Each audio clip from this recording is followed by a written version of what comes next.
But there's always another camp. There's always a time to be silent and to get away. We got to be excited to go home, because the whole reason why we get away to go closer to God is because God has a purpose for us. It's because God has a purpose for us in the world.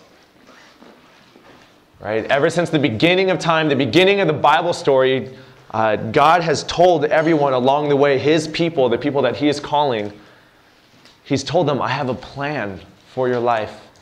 See, when God called Abram and told him to leave in Genesis 12, leave your home, everything you know, just get up and go. He says, I have some promises for you. You're going to be a great nation. You're going to have a ton of descendants. And your descendant will be a blessing to all people, not just your nation. And He promised King David, He said, King David, someone from your line is going to rule on the throne forever. And he's going to bring peace to everyone. And every nation is going to come and worship before him. And when He established the church in the New Testament, He didn't say huddle up so that you guys just hang out by yourselves all the time. He said, sometimes you retreat, sometimes you pray, sometimes you hear my voice. And I'm going to let you know that you have a purpose. You are to be the light of the world and the salt of the earth. And I love that imagery of being the light of the world. Right? Jesus says you don't light something, you don't light a candle and put a bowl over it. And a city on a hill cannot be hidden. Everyone that's in darkness will see light when you actually act as light. So when you guys are taking out the big sword, people will notice that there's something different about you. And they'll see light. They'll see that you're loving in a way that other people aren't loving. They'll see that you're kind and compassionate in a way that other people aren't kind and compassionate. They'll see how you're forgiving in a way that the world tells us we don't have to forgive. You guys have a purpose in the world. You're the light of the world. And I love the phrase, you are the salt of the earth. We always hear that salt is used to preserve things, which is cool. God uses us to preserve people. Like back in the days when refrigerators, they put salt on it so that meat wouldn't go bad, right? It would dehydrate everything so it wouldn't mold. And we help preserve things. But I love when people just bring up the fact that Jesus is the living water. And when you eat something really salty, what do you want? You want a drink of water. So your job as the salt of the earth is to go out into the world and to make people thirsty for Jesus. You go out there and you show them something that they've never seen before, something that they've never tasted before, and they want more and more of it. I want to read a quote to you guys, and this is kind of picking up where our last message left off. That faith, the fruit of faith is love. This is a quote that came from a book called Evangelism Is, and I'll read it to you guys. It should be up there. God is invincible. He is omnipotent, omniscient, and omnipresent. He's all-powerful, He's all-knowing, and He's everywhere. Satan wants to get at God, and he knows attacking God is futile. God is too powerful. So what does Satan do? He attacks God at his only point of weakness. God's only weakness is that He loves people. So to attack God, Satan attacks people. Some of us need to realize that lost people are not the enemy. They are victims of the enemy. And we've been called to set them free. See, the people that we were talking about, people in our lives that we struggle with, and there are both people outside of the church and in the church that we struggle with and that we have a hard time with. These people are not our enemies. These people are not people that we push away, because we have a purpose to bring people to God, to love people. So our call is not to hate these people. 1 John 4, don't hate your brother or your sister. Our purpose is to love your brother and your sister. And when people experience love, like we said, it makes them a little bit thirsty for God. They want to be silent, they pray, they find faith, and they find love. So our job and one of our ministries, one thing that all of us are called to do, is to change people's lives by showing them an amazing love. By just pouring love on them in a way that makes them thirsty for God. By being light, by being different in a world, because you count everything else as skubala. And the world is all fighting in the darkness for stuff that they don't see or understand, and they look up and all of a sudden they see you because you have things figured out. You're not struggling like they are. You're not stressed like they are. You don't have anxiety. You have peace. And they say, how do you have this peace? And you say, I don't have peace that was just given to me. I have peace because God is with me. How do I get that? People will see you when you live differently. People will see you when you take out the big sword. And this is our call and our purpose. Everyone has a different and unique ministry, but we are all called into ministry. That's what we're talking about today. The fruit of love is service. Okay, so the fruit of silence is prayer, the fruit of prayer is faith, the fruit of faith is love, and the fruit of love is service.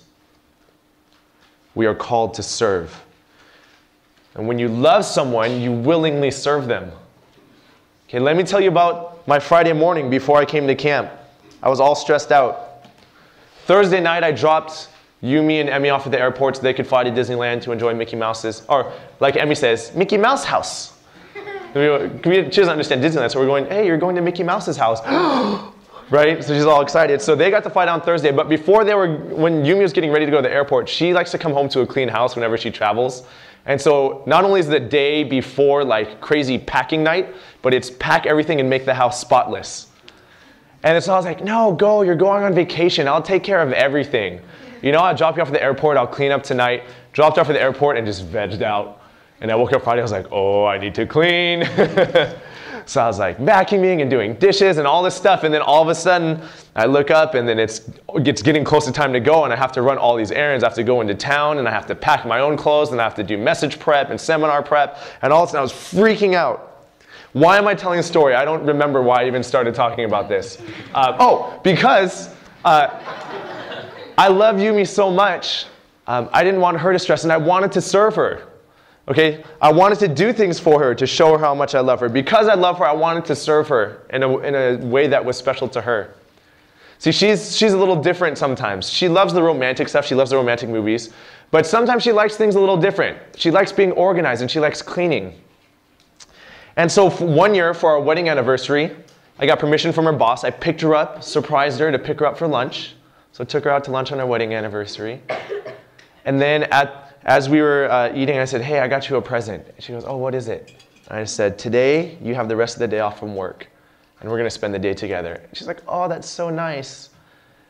And I said, today I'm taking you to IKEA, and you can buy anything you want, and we'll go home and we'll put it together and we'll reorganize some of the rooms that you want to organize.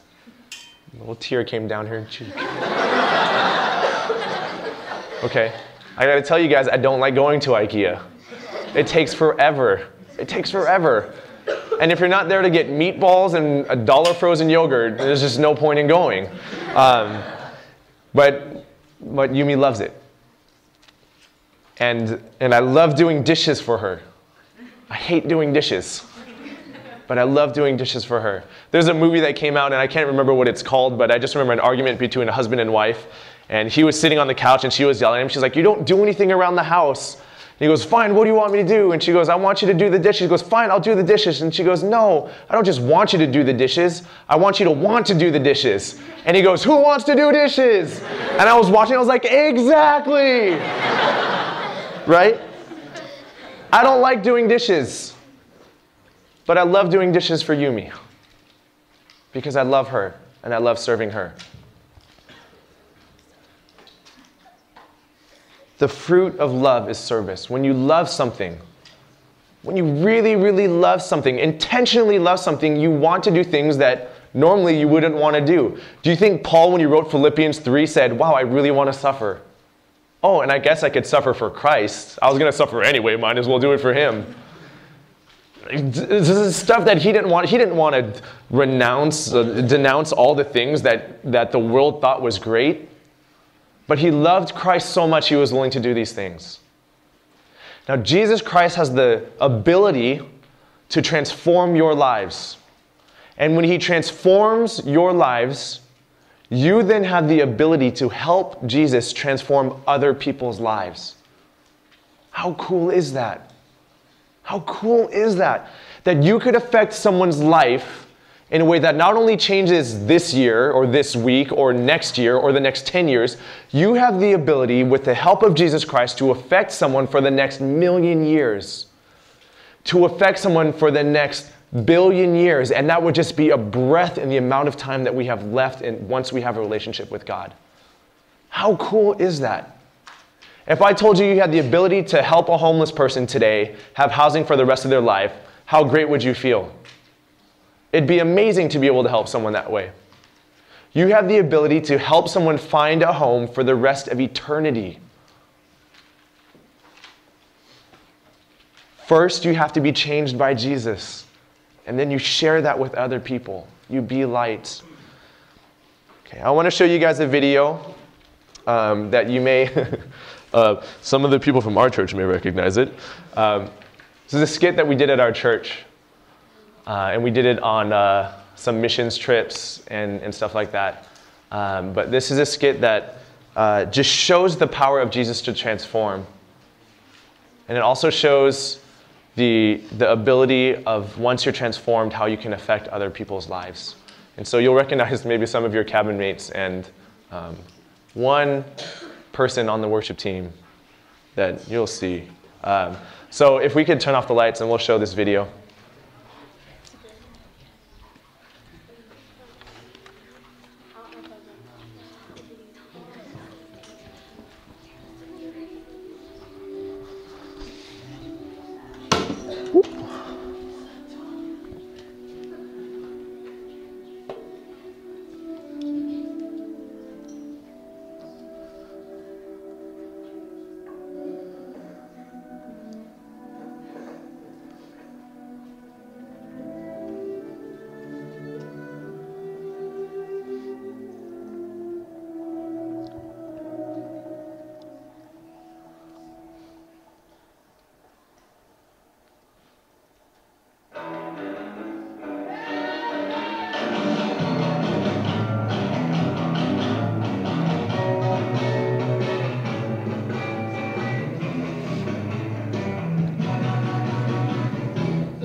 All right.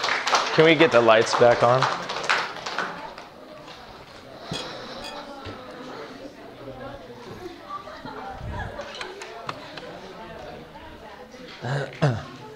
Okay. So other than realizing that Natalie has huge muscles,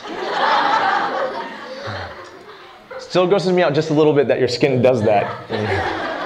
Now, I just love this. I love seeing the power of Jesus to transform. And I love seeing the transformed people help other people transform. I'm going to read a quote to you guys. This is a book that I would encourage all of you guys to pick up. Our high schoolers have just finished going through this. It's a book called Help, I'm a Student Leader by Doug Fields. You don't have to be an official student leader in your youth group to read it, but it's a book that teaches you just some really practical things on how you can affect your youth group, how you can be positive and how you can be a contributor. And so this is in a chapter called Student Leaders Have a Ministry. And this is the opening to it. And I'm going to read it to you guys, and it should be up on the screen. Gave Chris a lot to click through today, so I'm just going to read it to you guys. Have you ever worked hard to make something and then watched it be destroyed before you ever got to use it? This happened to me when I was 12 years old. I made a very nice switchblade knife out of popsicle sticks and rubber bands. I want to know how I did it. It sounds really cool. As I was crafting it, my friends commented on my creation with envy. They placed orders for me to make them some. Unfortunately, the unthinkable happened when I left my creation on the kitchen table. Our dog Lucy sniffed the sugary scent left on the sticks and chewed my masterpiece apart. I was very disappointed. I hated Lucy for several days until I had to pick up her mess in the backyard. I noticed some wooden sticks in Lucy's poop. I laughed and thought, that must have hurt. Delayed revenge. It felt good. For me, not for Lucy. Much like my disappointment, I imagine the Creator God also experiences pain when his designs aren't used the way he intended. God made you exactly how he wanted you. He created you to love, to worship, and to serve while serving others. Consider how God's wired you. He gave you a unique heart that loves things that others don't love. For example, I love sports, my wife doesn't, but she loves music and I don't. That's great. We love different things, and that's how God wired us. And you too. God gave all of us different abilities. You don't have the same skills as your best friend and vice versa. Think about your personality, so different from others. I have 3 children, and they all have very different personalities, even though they come from the same parents. What's up with that?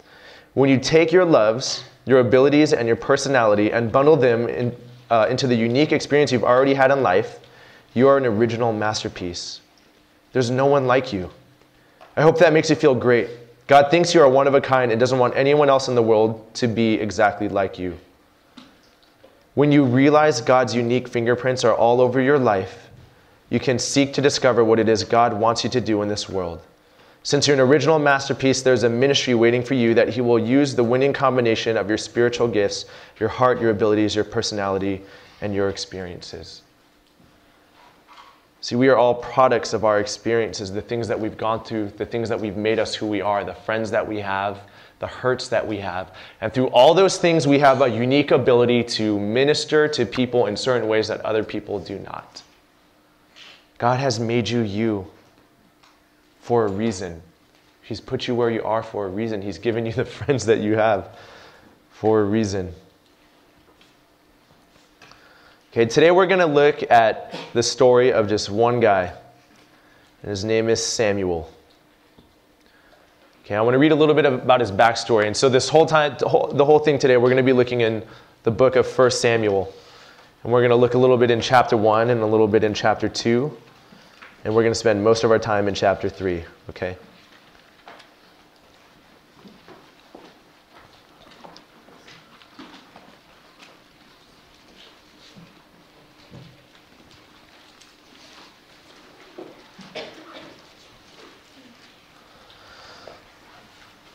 First Samuel, chapter 1, we're going to start in verse 11.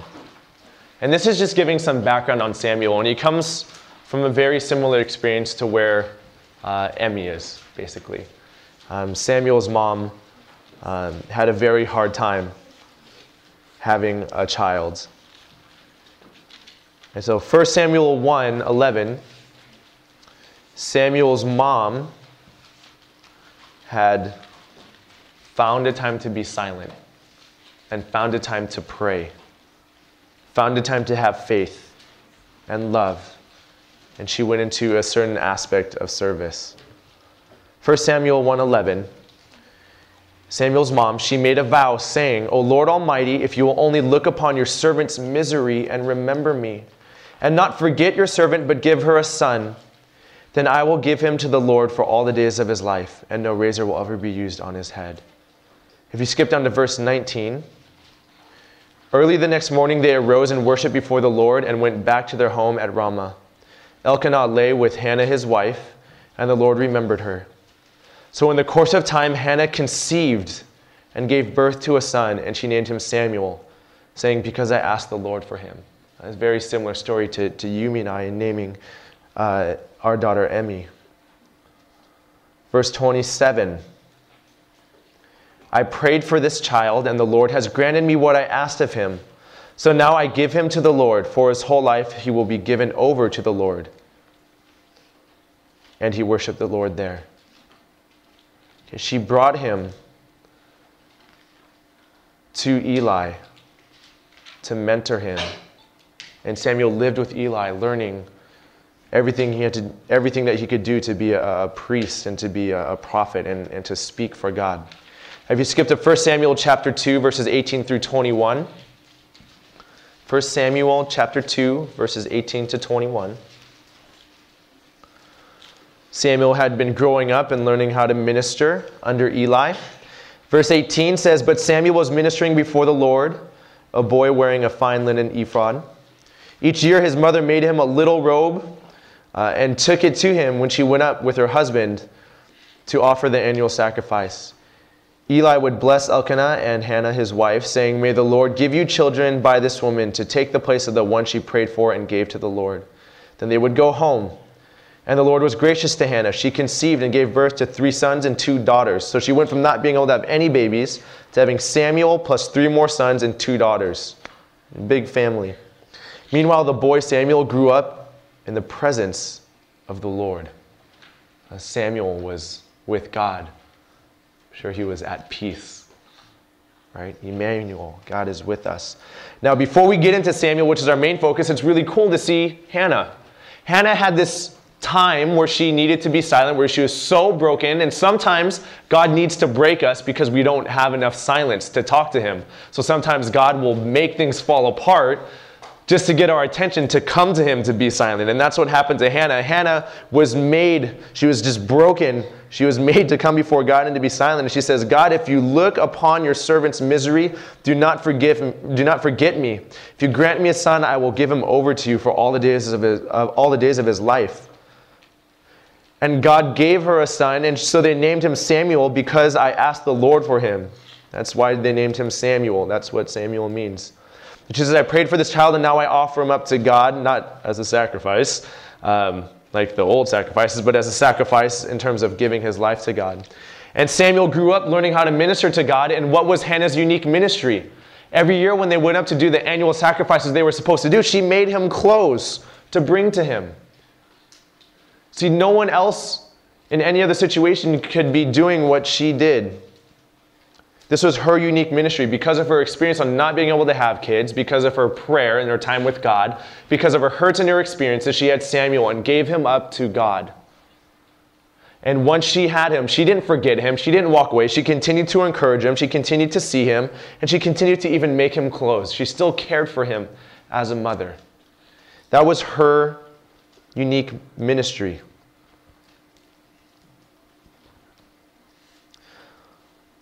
So all of us, the families that we're in, you didn't necessarily pick your parents or your siblings, but God put them there for a reason. And those people are part of your unique ministry. Those are people that you are called to love. Okay? Now let's look at 1 Samuel 3. And this is where the meat of everything we're going to go over is. Okay? 1 Samuel 3, the Lord calls Samuel. The boy Samuel ministered before the Lord under Eli, who was his mentor. And in those days, the word of the Lord was rare. There were not many visions. This is a time where God's people were just struggling because there was too much noise. There was too much noise and they couldn't see God and they couldn't hear God.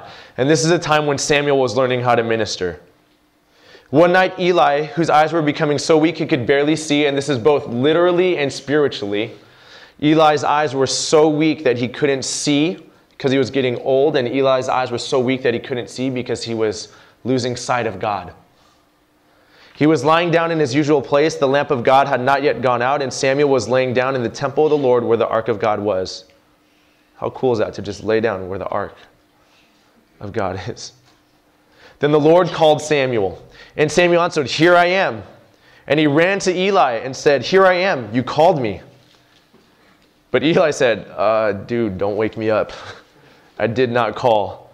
Go back and lie down." So he went and lay down. And again the Lord called Samuel. And Samuel got up and went to Eli and said, "Here I am, you called me."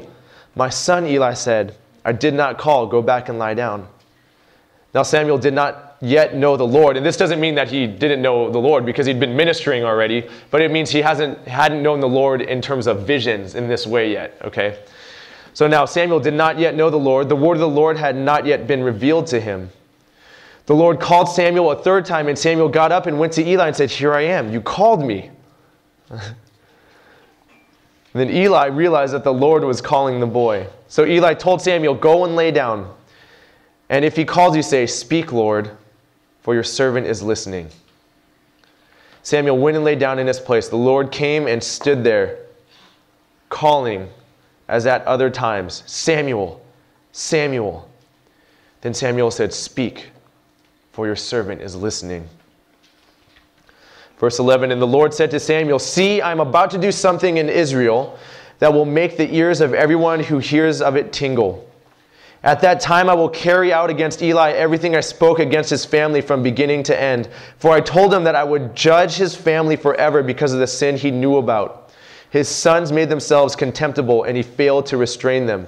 Therefore I swore to the house of Eli, the guilt of Eli's house will never be atoned for by sacrifice or offering." Samuel lay down until morning, then he opened the doors of the house of the Lord. He was afraid to tell Eli the vision. Of course, tell your mentor that God's going to destroy your family. But Eli called him and said, "Samuel, my son." And again Samuel answered, "Here I am." "What was it he said to you?" Eli asked. "Do not hide it from me. May God deal with you, be it ever so severely, if you hide from me anything he told you." So Samuel told him everything, hiding nothing from him. Then Eli said, "He is the Lord. Let him do what is good in his eyes." Verse 19, the Lord was with Samuel. The Lord was with Samuel as he grew up. And he let none of his words fall to the ground. And all of Israel from Dan to Beersheba recognized that Samuel was attested as a prophet of the Lord. The Lord continued to appear at Shiloh, and there he revealed himself to Samuel through his word. How cool is this story? First of all, this is a time where there's no visions. No visions are happening. The word of the Lord is rare. And yet Eli, who can't see, has this apprentice he's training up. And Samuel, who should not have even been born had it not been for the faith of Hannah, gets to hear God. Literally hear him. So much that he would stand up in the middle of the night and wake up his mentor to say, "I'm here. Did you call me?" One of the first big things that we have to realize of what made Samuel so special, and what would be great if we did it too, is that when people called us, if we answered them. If your parents are sitting in another room, and you're sitting and watching TV, and your parents say, "Tim, come here." If you actually just got up at that moment and walked over and said, "Here I am, you called?" Instead of sitting on the couch, "Tim, can you come here?" "What?" And you guys do that, right? You say what? But you heard them. You know you heard your parents call you, but what? "Tim, come here." And you're like, "Okay, I'm going to be quiet this time," because last time they know that I kind of heard them, but this time I'll pretend I didn't hear him at all. And then, "Tim, come here. Hold on a second." Right? And then how long does it take us for us to actually go there? Yeah, right, 5 times, okay? If you want to freak out your parents more than doing the creeper thing this morning, okay? When you go home, every time they call your name, just walk up and go, "Here I am, you called?" Just keep doing it. Okay? It's going to creep them out at first, but then they'll start to love it, and you'll see how cool it is when you actually do that. It's a great attitude to have. Okay. Now, on a side note, it's great that Samuel had a mentor, and this is something that I encourage all of you to do. When you go home, find someone at your church, or maybe continue to keep up with your cabin leader, someone that you look up to in faith, that when you have a question or you have a problem, you can talk to someone who can encourage you. See, Samuel had not yet realized how God talks to him. And so he kept going to Eli. He kept going to Eli over and over again. And Eli kept going, it wasn't me. It wasn't me, dude. Stop waking me up. Right? But eventually he says, hey, you know what? I realized this is God talking to you. And this is the amazing prayer that he told Samuel to say. He says, if the Lord calls you again, answer and say, speak, Lord, for your servant is listening. Speak, for your servant is listening. And so Samuel did this. And not only did he hear the voice of God, but verse 10 says, the Lord came and stood there. So Samuel woke up and he saw God and he bowed down before him and he said, speak, for your servant is listening. And the Lord said to Samuel, see, I'm about to do something that in Israel that will make the ears of all who hear it tingle. Right? And he says, basically, I'm going to take Eli's family down. Because Eli knew about sin in his household and he didn't do anything about it. Eli himself didn't do wrong, but Eli saw something and he was neutral. He didn't do the right thing that I asked him to do. Eli didn't take out the big sword.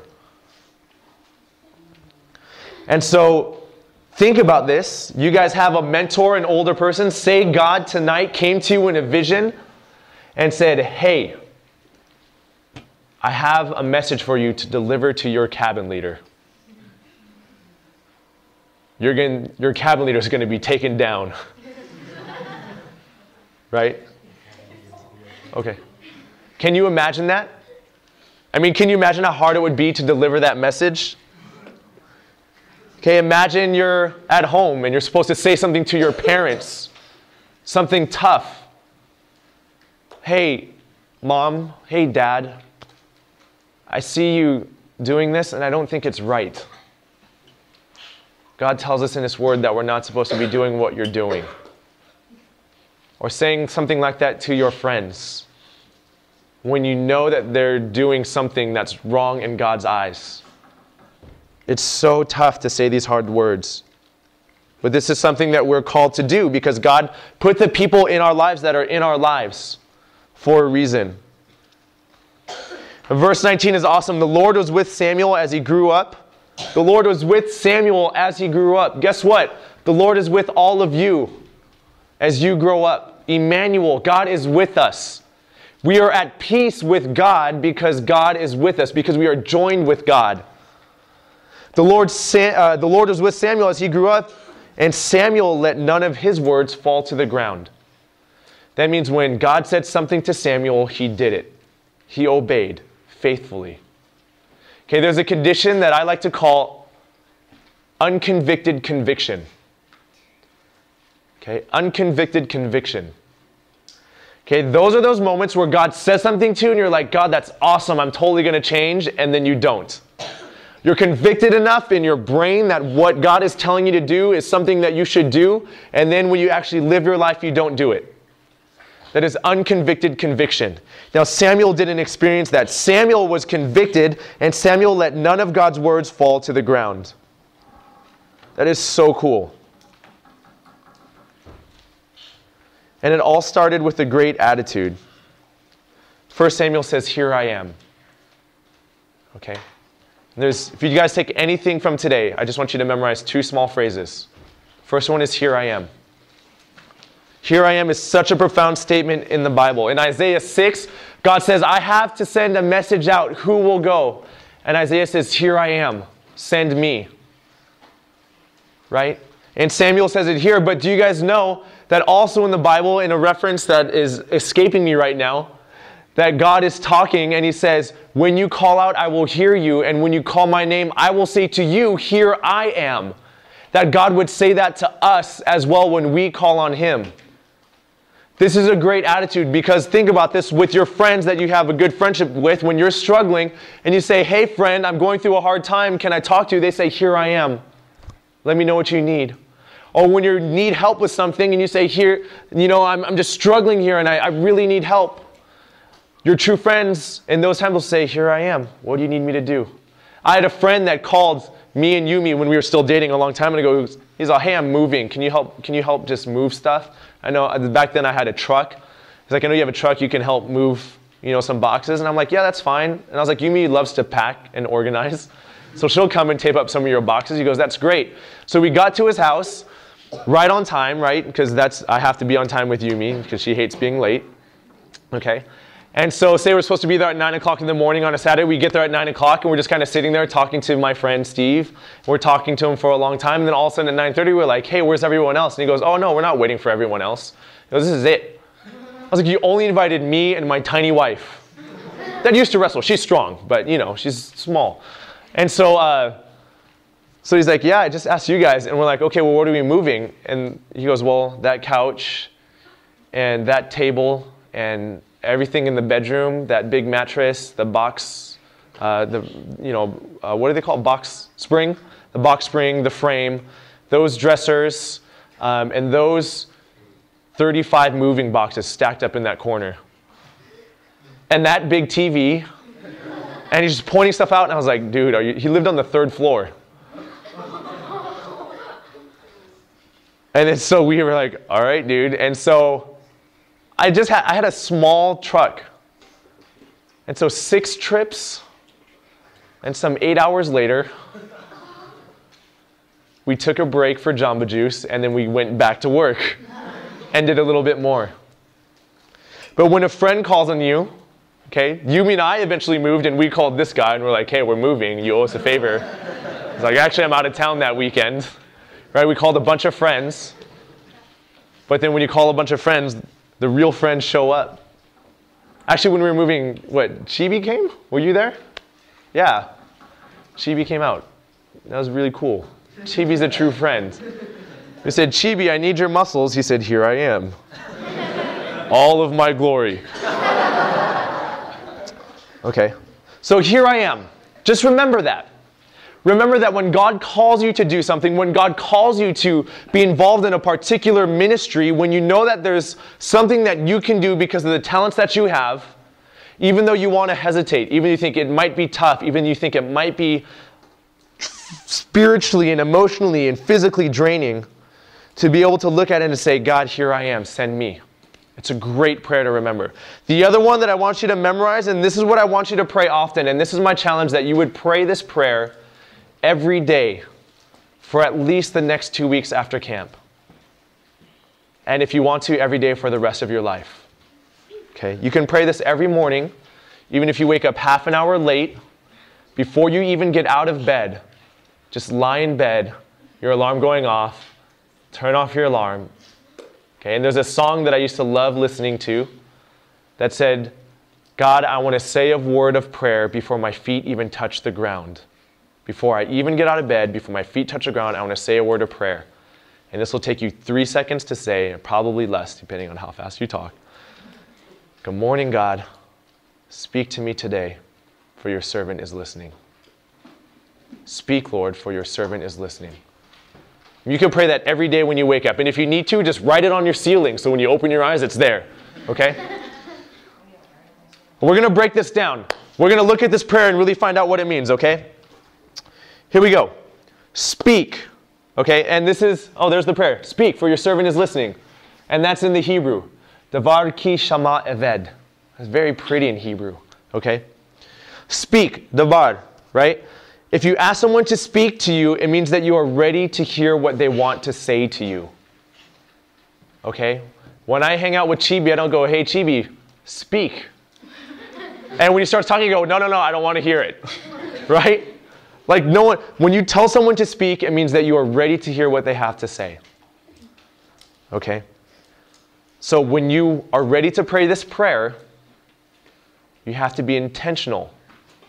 You have to mean it when you pray it. God, speak. Because if you ask him to speak, he will talk to you. He will convict your heart. He will speak to your mind. You'll hear his voice, or you'll have a dream, or you'll see something in the Bible that you know is for you. God will speak to you, I guarantee it. Okay. The next, speak, for your servant is listening, aved. Servant. It means it recognizes your position compared to God. If you are a servant, that makes God your Lord. That makes God the one who rules over your life. When you call God Lord, it doesn't just mean that God has a cool name, right? Lord God, right? But it's actually a title. And it's God, you are my Lord. You are the Lord over my life. I am your servant, God, and what you ask me to do, I will do. If a servant didn't do what the Lord asked in the olden days, not God the Lord, but their Lord, the one that ruled over them, that Lord could imprison the servant. And if it was a king that was their Lord, the king could kill the servant if they wanted to. The servant's role is to serve his Lord. And so when you say speak, for your servant is listening, it means that you are recognizing that God is greater than you. Intentionally recognizing that God is greater than you. Is God greater than you? Yeah, okay. No one's going to question that, but to actually admit it, to say, God, you're greater than me, it also means that you're not just going to do what he tells you to do because he told you to do it, but it also means that even if he tells you to do something crazy, you're going to say, God, you're greater than me. You understand things more than I do. That your ways are above my ways and your thoughts are higher than my thoughts. That you understand this world, not just now, but what's going to happen in the future greater than I do. See, Jesus, when he was praying to God in the Garden of Gethsemane, he was laying down and he was crying and saying, God, if at all possible, don't make me do this.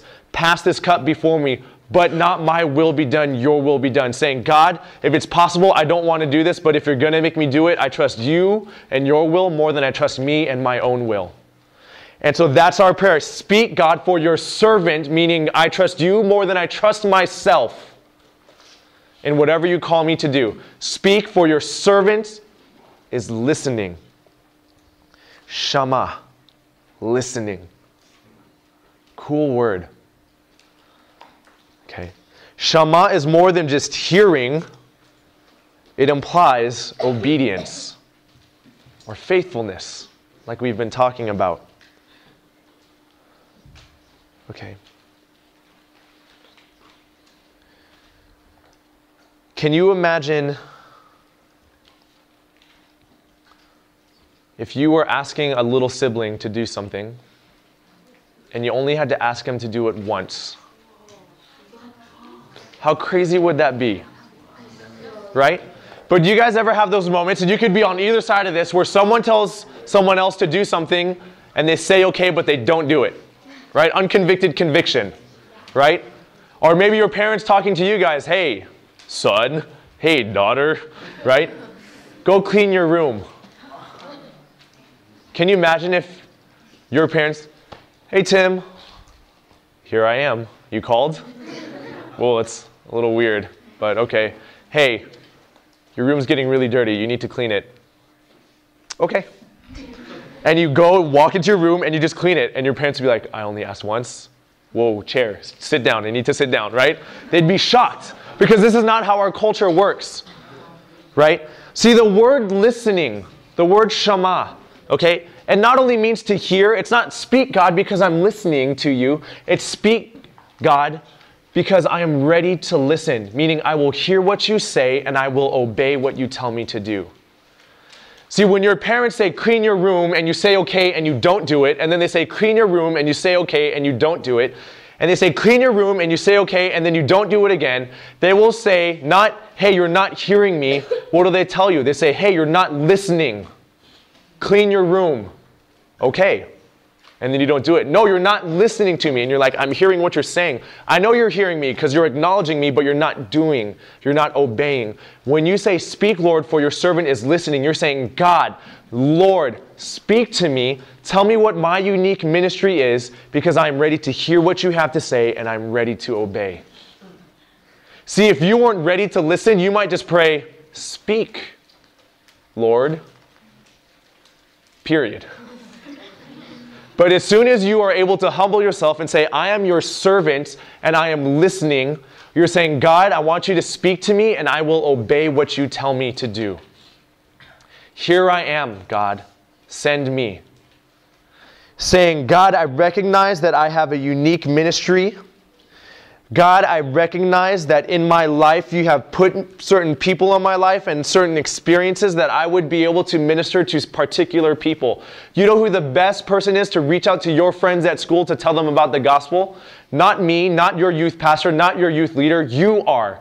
Because you know their lives. You've had experiences with them. And when they see that you're light, when they see that you're salt, they will want to know God. And you could be the catalyst to them changing their eternity. And we're going to talk more about this tomorrow. We're going to talk more about evangelism tomorrow, okay? But you respond faithfully. You don't worry about unconvicted conviction. This is what 1 Samuel 3:19 says. The Lord was with Samuel as he grew up, and he let none of his words fall to the ground. When you say, speak, for your servant is listening, God will talk to you. Don't let those words fall to the ground. Don't have unconvicted conviction. When God speaks to you, say, okay, God, here I am. I will go. And you do it. And you don't just do it because, hey, that sounds really cool, God. You know, I think God's really telling me to go on the zip line. Okay, God, I'll go on the zip line, right? Sometimes God tells you to do fun stuff. Sometimes he tells you to do tough stuff. Okay, I talked about this a little bit in my seminar. I'm not going into the whole story. But there was a guy that tried to break up my wedding. 2 weeks before the wedding, he went to Yumini and he said, don't marry Tim, marry me instead. I was so angry. I was so angry. Oh, I was so angry. Okay? I've done martial arts my whole life. I would have visions of either pushing his nose into his brain, of just putting just a nice tiger palm up into his throat, just walking up to him and just kicking out his kneecaps, all these things that I've been trained to do.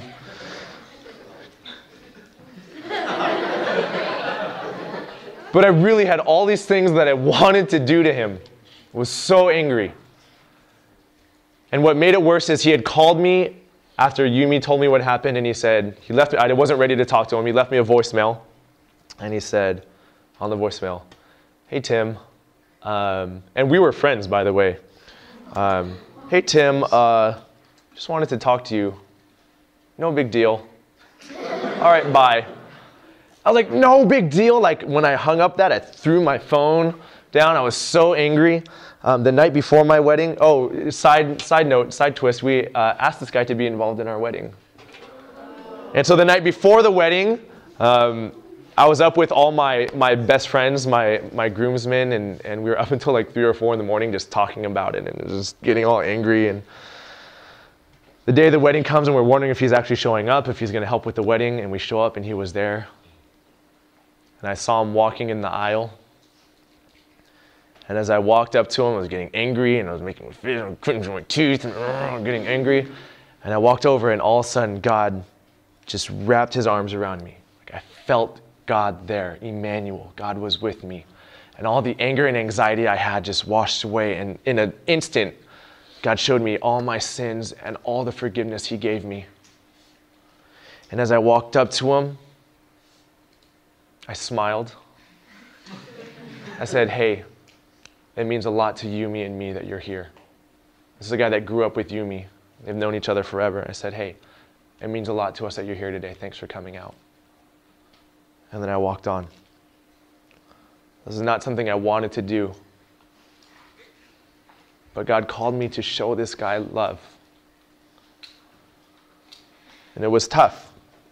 Okay, God's going to call you to do things that you don't want to do. God's going to call you to strain yourself mentally and physically and spiritually. God called Jesus to die, and Jesus was the ultimate servant of God's will. And Paul said, I want to be like Christ. I want to get to know him better. I love him so much that I want to serve him, to do things that I wouldn't want. I don't want to suffer. I don't myself want to die, but for Christ, to know him because I love him, I will serve God in that way. The fruit of love is service. When you love someone, you serve them. Anything that they want, you do. Speak, for your servant is listening. Okay, let me just put up these last two quotes, and this is how I'll close. I want to encourage you guys. When you go home, you're going to fail. I can guarantee it. Thanks for being so encouraging, Tim. I want to write that in the box. When you go home, you're going to fail. Okay? But here's how I want to encourage you through it. This is actually a big encouragement, okay? I want to encourage you. Do not fail passively. Fail aggressively. Okay? Do not fail passively, fail aggressively. Okay? What is failing passively? Failing passively is when you live unconvicted conviction. When there's something that you know that you're supposed to do and you don't do it because you're afraid or because you're scared. I know that God has called me to feed the hungry and to clothe the naked. It's something that the Bible says, to help those that are in need. There was one time that Yumi and I were at a Lucky's, at a grocery store, and there was a lady in front of us that was buying a ton of food, okay? And then as they were scanning, some kind of problem happened and everything got halted and there was a line building up behind us. They had to call a manager over. And they called the manager over and he was talking to this girl for a while. And Yumi and I were the next ones in line, and Yumi didn't want to make eye contact, so the lady's there, and it was really awkward, so she was facing this way, and I was just looking at her. We were just kind of staring at each other like, what's going on? I don't know, right? Why is this taking so long? And then both of us realized that she was paying with food stamps. And she was trying to buy a hot rotisserie chicken, but you can't use those stamps on hot food. And so she could only buy like the frozen stuff, and then so she was like, she looked in her pocket, she didn't have enough cash for it. She said, okay, I don't need it. And so Yumi and I just kind of I tried to make eye contact with Yumi, and she said she tried to make eye contact with me, but I don't know. If we were both looking at each other, we would have seen each other. I don't know. Okay. And then she packed up her groceries and left. And the chicken was just sitting there as we were paying for our food. And we got to the car, and I was like, I feel so bad for that lady. And she goes, I did too. And I was like, I really wanted to pay for her chicken. And she goes, I did too. And I was like, why didn't you? And she goes, I was trying to look at you to see if you wanted to, if we should do it. And I was like, I was trying to look at you to see if we should do it. Okay, we got home and I unpacked my keys and my wallet and I had a $10 bill that I didn't even know about sitting in my pocket. It was a $5 chicken. I failed passively. I could have said, hey, I'll pay for you and put out the $10, and she could have said, no, I don't want it. I don't want help from you. I could say, I really don't mind, and she could have said no and turned me down, and I would have failed in that way paying for her, but I would have failed aggressively instead of passively. I can guarantee you that if you are passive, if you live unconvicted conviction, you will fail every time. But if you are willing to fail aggressively, if you're willing to go out of your way to try different things to help people, you will fail, but you will also succeed. Because you're going to do things that the world says is crazy, and it's not always going to work out. And sometimes you're going to get burned. And God's going to tell you to go to a quiet place, and he's going to restore you from it. And he's going to say, well done, my good and faithful servant. But you need to fail aggressively, because when you are aggressive, that means you're also going to succeed successfully. And there was one time that this was really heavy on my heart. And so I was driving and I was just praying as God, give me an opportunity to love someone today. God, give me an opportunity to serve one. I just want to share your love today. That's literally what I was praying. And I was going from my house. I was driving 2.5 blocks to go to a Target down the street. Literal 2.5 blocks. I walk there all the time, but it was at night, so I decided I would drive. And right next to that Target was a Chipotle, and I was going to pick up dinner. So I was on my way to Chipotle, and as I was driving through the parking lot in my suburban area, which is a decently well-to-do area, there was a man sitting in the middle of the parking lot with his wife and his 2 kids. And in San Francisco, I would have walked right by him, but in Dublin, this was weird. And so as I'm driving past him, I'm just kind of looking, and he just waves at me. And I'm like, do I know you? Right? Waves at me, and he goes like this. and watches me drive by. And so I'm standing in line at Chipotle, and the line is huge for some reason, and I'm like, that's it. God, you answered my prayers. I'm going to buy him like a few burritos, right? I'm just going to buy him food. I was like, what would he like? Maybe beef, maybe chicken. Carnitas, he's like a carnitas guy, you know? But I was like, maybe he's allergic to beef, so maybe I should go chicken because chicken's safer. Would he like spicy salsa? Like oh man. And then I was just adding it up and I was like, okay, money's kind of tight right now. Maybe I shouldn't buy him these burritos just because, I don't know, you know? And then rotisserie chicken lady came to my mind. I said, you know what? I'm just gonna buy it. I'm gonna buy it. So I bought 2 burritos. I bought the food from my family, and on my way out, I drove up, I parked my car, I got out, and I walked up to him with the bag. And when I was like 3 or 4 rows away from him, he saw me with the bag walking to him, and he goes like this, is that for us? And I was like, this is for you.